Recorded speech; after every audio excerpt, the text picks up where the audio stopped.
Allez, bonjour à tous et bienvenue. On est parti sur une nouvelle vidéo. On va parler des rates, on va parler plus particulièrement de EPRT. On va voir ça par la suite.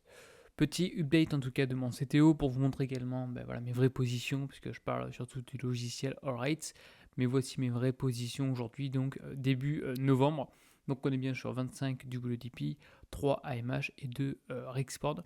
Là on va parler d'une classe active qui est sur du retail. Aujourd'hui, on est principalement sur trois classes d'actifs dans l'immobilier donc d'entreprise.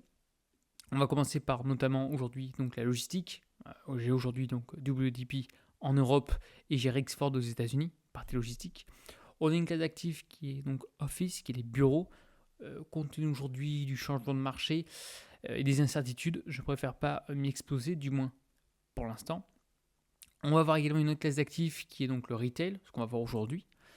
Et par la suite, surtout aux États-Unis, on a une autre classe d'actifs qui est le résidentiel. En France, on l'a pas parce que c'est chaotique, on perd de l'argent si aujourd'hui il y avait une foncière notamment dans l'habitation. Donc à ce jour, j'ai un peu de liquidité. J'aimerais, à mon avis, soit je renforcerai Rexford, soit je prendrai par la suite donc EPRT ou une foncière dans la logistique. Comme d'habitude, petit avertissement, je ne suis pas un conseiller financier. Les informations fournies sont à titre donc purement informatif uniquement et ne constituent pas donc des conseils financiers professionnels. Pour des conseils personnalisés, veuillez aujourd'hui consulter un conseiller financier qualifié. Lorsqu'on parle aujourd'hui retail, alors me voici encore une fois sur le rate, vous avez aujourd'hui, si vous voulez vous connecter, les trucs, les machins, les réductions, tout est dans la description. Donc aux États-Unis, principalement aux États-Unis, pourquoi? Parce qu'aujourd'hui, l'avantage des États-Unis, c'est premièrement le marché est assez dynamique. On a du triple net, on appelle ça triple net, c'est-à-dire aujourd'hui tout est à la charge du locataire. Donc pour l'investisseur, c'est avantageux. En France, on l'a plus, merci Madame Pinel. Bon, la loi Pinel sur les baux commerciaux, mais également la loi Pinel via la défisque. Voilà. Donc c'est pour ces principales raisons. Et puis après, j'ai envie d'être également investi sur du dollar. À ce jour, on a environ donc 10 rates, du moins aux États-Unis. Il y a d'autres pays, mais j'ai envie d'abord d'avoir de belles positions, notamment aux États-Unis.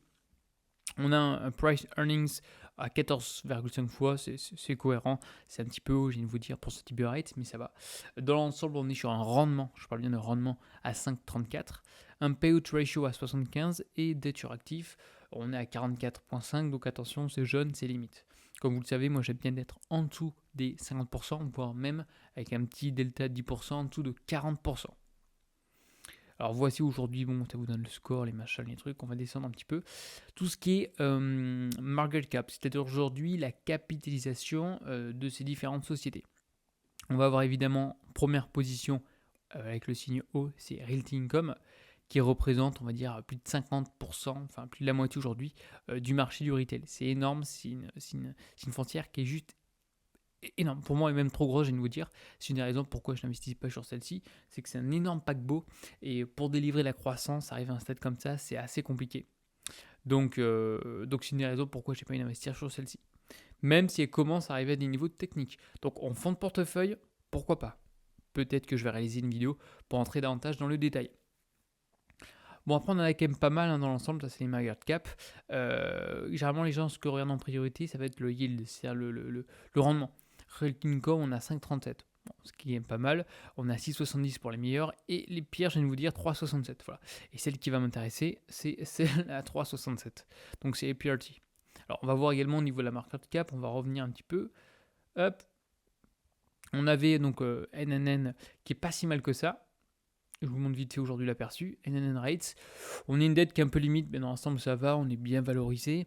On est quand même sur des plus hauts, donc il faut regarder techniquement si c'est quand même intéressant ou non d'y investir. Dans l'ensemble, au niveau du returns, c'est pas foufou non plus, qu'on soit très clair, sur 10 ans, 75%, bon, ça fait quoi? Ça fait 7,5, c'est pas énorme. Par contre, on a aujourd'hui un dividende qui est croissant au cours du temps, depuis quasiment plus de 30 ans. Donc depuis quasiment plus de 30 ans, il est en constante en croissance et on ne l'a pas coupé, que ce soit aujourd'hui en 2008-2009, même durant la crise du Covid. Donc ça a été position plutôt, je vais vous dire, en fond de portefeuille, plutôt sur du dividende. On a un payout ratio de 69, donc encore une fois, là aussi c'est une société qui est pas mal, on n'a pas eu de payout ratio très gros. On a quand même une croissance des FFO, c'est super. Le plus important, c'est la FFO par share. Pourquoi? Parce qu'on a une dilution de l'actionnaire.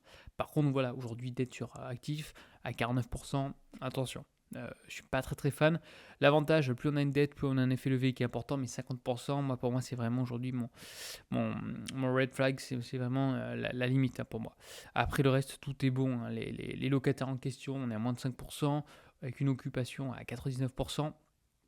Et on va dire d'une tendance générale, plutôt une croissance au niveau aujourd'hui du parc immobilier. Donc ça reste quand même des points qui sont quand même plutôt positifs, je vais vous dire dans l'ensemble. Également, on est assez bien diversifié. De toute façon, on a des fonds management qui font attention à la diversification, notamment avec les locataires en question. Ça, c'est le premier point. Après, on avait, si on redescend, on a ADC qui est pas mal aussi. Agri Realty qui est pas mal également. On est un peu plus cher, je viens de vous dire. On est quand même sur des plus hauts historiques. Attention, on a quand même aujourd'hui une appréciation du cours qui est quand même important, hein, en disant 259%. Au niveau du dividende, c'est pareil, peut-être un peu moins solide que NNN Rates, on a vu juste avant, REITs, on a 4,11. Au niveau des fondamentaux, pour moi c'est encore mieux, on a une croissance, n'oubliez pas le plus important, c'est FFO par share. Dette, on est bon, locataire, on est bon, occupation, on est bon, et la taille du parc aujourd'hui qui ne cesse de se développer. Donc pour moi, AgriRealty est une très bonne rate, c'est celle qui m'intéresserait aujourd'hui. Pourquoi pas si aujourd'hui on redescend hein, sur des niveaux un peu plus intéressants.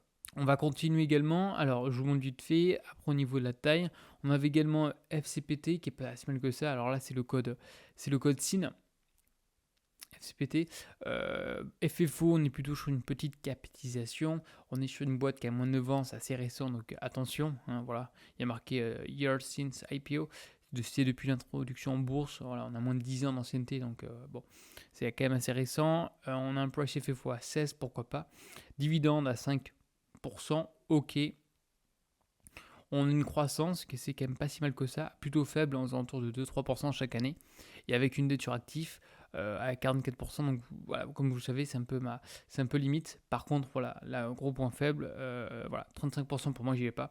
Un locataire qui représente plus de 35% aujourd'hui, des loyers, non, une dépendance qui est trop importante, même si aujourd'hui, on a quand même, on va dire, un whale de 7,3 ans, on a quand même le temps à venir, mais on sait jamais.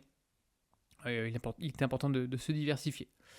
Et puis on va terminer par celle qui m'intéresse, c'est EPRT, donc Essential Properties, qui est assez intéressante. Donc point faible, pareil, Year Since IPO, donc c'est une boîte plutôt récente, 6 ans, on est bien d'accord. Bon, management qui est interne, point positif, on est sur du retail. Market cap, on est quasiment sur 5 milliards, c'est pas énorme, on est sur du mid, mais bon, ça j'aime bien, c'est pas trop gros, pas trop petit. On est, on va dire, à 18 fois les FFO, hein, c'est quand même un peu cher, voilà pourquoi je préfère attendre. On a quand même plutôt une croissance hein, du cours de bourse, hein, de manière générale. On regarde sur 5 ans, on est à 54%. On est sur un dividende en croissance qui est plutôt faible à 3,67, mais qui s'apprécie au cours du temps, on va dire à peu près chaque année de 5%. On a un payout ratio de 68, donc on a quand même de la marge pour l'augmenter, contrairement aujourd'hui au secteur qui est à 75,3%. Faut pas oublier que dans le secteur, enfin la moyenne, on va dire, du retail aux États-Unis, il y a quand même le haut rent income qui représente plus de 55%. Hein. Je vais vous montrer ça de suite, comme ça ce sera fait. Voilà. 65%, c'est énorme, c'est énorme. Et lui par rentre, bon, mais c'est une machine à dividendes, qu'on soit très clair, on a 5,37. Par contre, d'un côté niveau croissance, c'est un peu plus faible. Mais ça reste une très jolie boîte. Hein. Je vous dis, si on revient sur le niveau technique, je prendrai, je pense, une position si on arrive vraiment à des niveaux techniques plutôt intéressants. Je reviens sur EPRT rapidement, toujours voilà, sur EPRT. On est quand même sur une croissance qui est assez importante. Donc n'oubliez pas, là c'est FFO, on s'en fiche un peu, c'est FFO par share qui est important.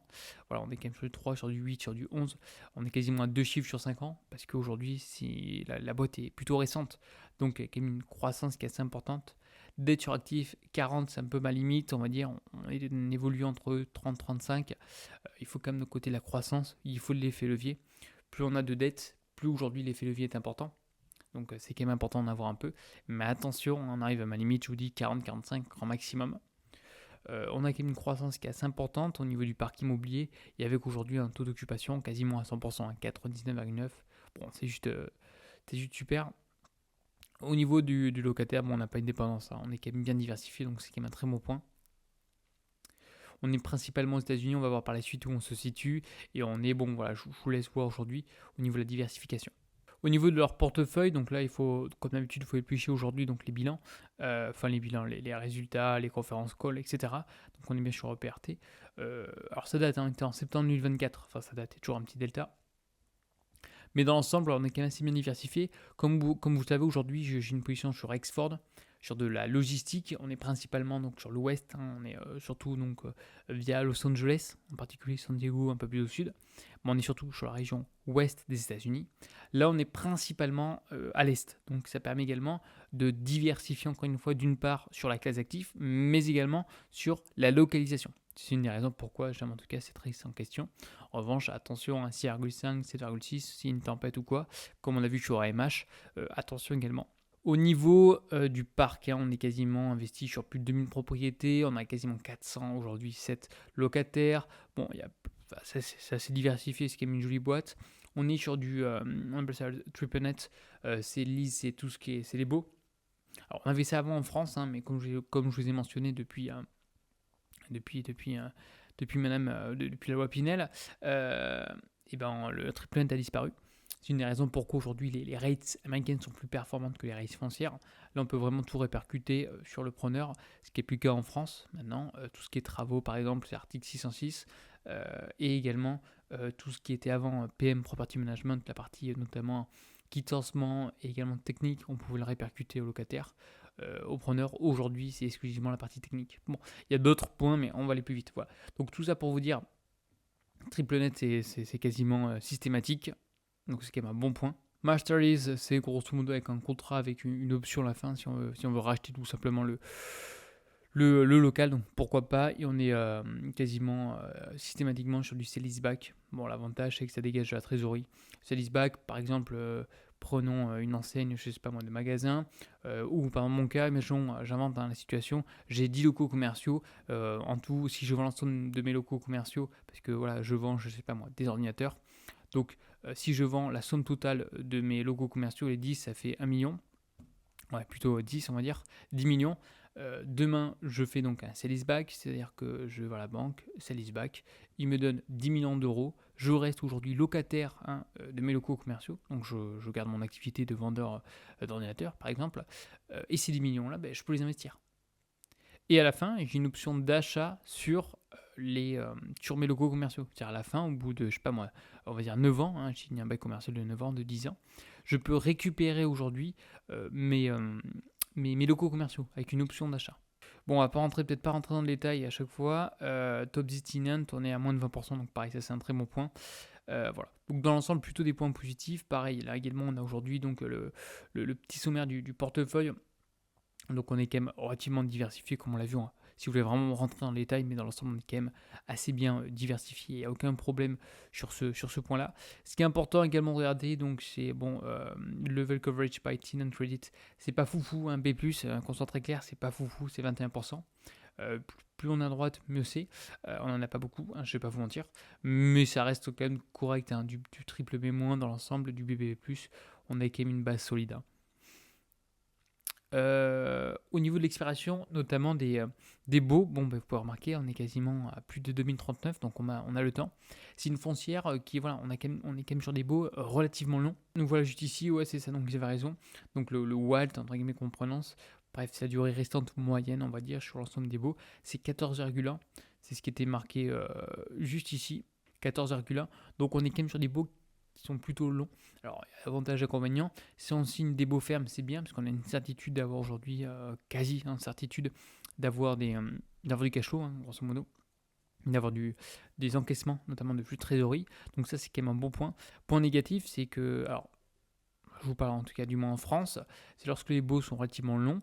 On a aujourd'hui donc une indexation qui, on va dire, suit une certaine tendance, mais généralement, le marché est plus important que cette indexation. Donc à la fin, au bout de 10 ans, il y a un petit delta entre le marché, le prix du loyer du marché, qui est généralement supérieur au prix qu'on a indexé durant toutes ces années. Donc on a une petite perte d'argent. Nous voici sur un autre site également qui est assez intéressant, c'est Eurofocus. À prendre notre pincette, de toute façon, tout ce qui est graphique, tout ce qui est petit résumé, les scores, les trucs, les machins, on serait d'une manière générale un peu surévalué. Faut dire que ce site en général sous-évalue plutôt les boîtes, donc attention. Bonne situation évidemment, là on est quand même sur des foncières. Pareil, les marges, on fait attention. FFO, bon, ce qui est important, c'est regarder, c'est le price to FFO, quasiment 17 fois, c'est pas déconnant. On va également baisser un peu plus vers le bas pour montrer quelque chose d'important, c'est tout ce qui est stock-based compensation, c'est tout ce qu'on va dire les rémunérations. J'ai aujourd'hui donc la foncière pour ceux qui bossent entre guillemets dans l'entreprise en question. Bon, dans l'ensemble, ce qui est intéressant de voir, c'est qu'on a une croissance d'une part du free cash flow, également du operating cash flow, du net income, enfin tout va dans le même sens, donc c'est quand même un joli point, et également dividende de l'autre côté. Les FORD, c'est le ROIC et le WACC. Bon, il faut normalement que cette petite courbe soit vers le haut, hein, mais c'est compliqué. C'est le coût moyen du capital pondéré. Bref, on continue. Et également, donc aujourd'hui, la partie donc totale des actifs qui doit être toujours supérieure par rapport à la dette en question. Donc il y a même un petit delta. On a total des assets, on a 4,768. Et la dette en question, on a environ donc 1 691 000. Donc si on regarde, on est bien aujourd'hui donc inférieur à 50%, largement, même 40%, attention, comme on l'a vu avec le site précédent, All Rates. Là, ce qu'on parle également, c'est on appelle ça les good trades, c'est-à-dire les personnes aujourd'hui qui ont investi récemment sur cette entreprise en question, et comprendre est-ce qu'ils ont plutôt vendu ou est-ce qu'ils ont plutôt acheté. Donc dans l'ensemble, au niveau des résultats, les personnes ont plutôt acheté sur les dernières transactions. Également, ce qu'on peut regarder, c'est aujourd'hui la partie, donc la répartition des actionnaires, si c'est familial ou non, comme par exemple WDP. Là aujourd'hui sur cette race en question, c'est principalement via des institutionnels, donc sur du BlackRock par exemple, sur du Vanguard. Je pense que tout le monde connaît aujourd'hui à travers les différents ETF qui existent. Donc non, c'est pas une boîte familiale. Alors nous voici sur le graphique de EPRT. Bon, je mets quelques petits trucs techniques, mais rien de particulier. Dans l'ensemble, donc plutôt récente, à partir de 2018. Ce qu'on peut constater, c'est que j'ai tracé une première droite juste ici. À chaque fois qu'elle la touche, généralement, ça rebondit. Voilà. Et à ce jour, on est quand même plutôt haut, je trouve. Et on est en train potentiellement de redescendre. Donc à voir si aujourd'hui on va revenir sur un premier niveau technique comme celui-ci, ou est-ce qu'on va toucher en tout cas cette droite en question. Dans tous les cas, à mon avis, on va avoir à peu près le même schéma, je pense, qu'ici. C'est-à-dire, on va être vraiment sur une décroissance assez importante. Et il faudra évidemment casser aujourd'hui cette résistance vers le bas. Donc à voir aujourd'hui où c'est que ça va corriger. Donc je pense que ça arrivait comme ceci. Encore une fois, c'est que mon opinion et je n'ai pas de boule de cristal. Donc c'est-à-dire l'objectif, c'est d'avoir à peu près aux alentours de 26 euros. Le RSI également à regarder, on a vu que le RSI était plutôt haut, c'est à peu près la même courbe que celle-ci. Je pense qu'on va corriger. On verra en tout cas où c'est que ça va nous mener. En tout cas, ce jour, je préfère pas investir. On est quand même sur un plus haut. La partie technique, l'analyse technique est quand même importante pour connaître aujourd'hui un petit peu la sensibilité du moins de cette foncière. On a vu que sur le plan fondamental, la société est très intéressante, ça c'est sûr. Par contre, d'un point de vue technique également, c'est important de rentrer à un prix cohérent. Je rappelle aujourd'hui, le prix d'entrée est extrêmement important. C'est ce qui va définir votre investissement, votre rentabilité. Même sur des actions qui ne sont pas terribles, si le prix d'entrée est fantastique, alors vous allez gagner de l'argent. Là aujourd'hui, il faut être patient, c'est partie de la bourse, on va plutôt attendre. On va regarder par exemple Realty aujourd'hui, je l'ai mentionné au début, Realty Income. Realty Income, c'est à peu près le même schéma. Realty Income,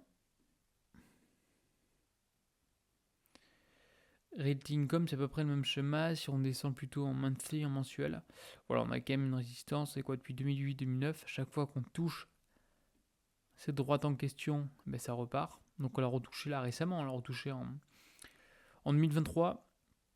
Là ici on corrige un petit peu. Si on est en weekly maintenant, voilà, plutôt tendance baissière. Je pense que c'est à peu près la même chose que PRT. Potentiellement on va retoucher aujourd'hui donc cette droite ascendante sur du très long terme. On a également une bonne résistance ici que j'ai tracée ici. On a quoi j'ai ici, au début vers le haut ça gap, une là aussi, ici aussi.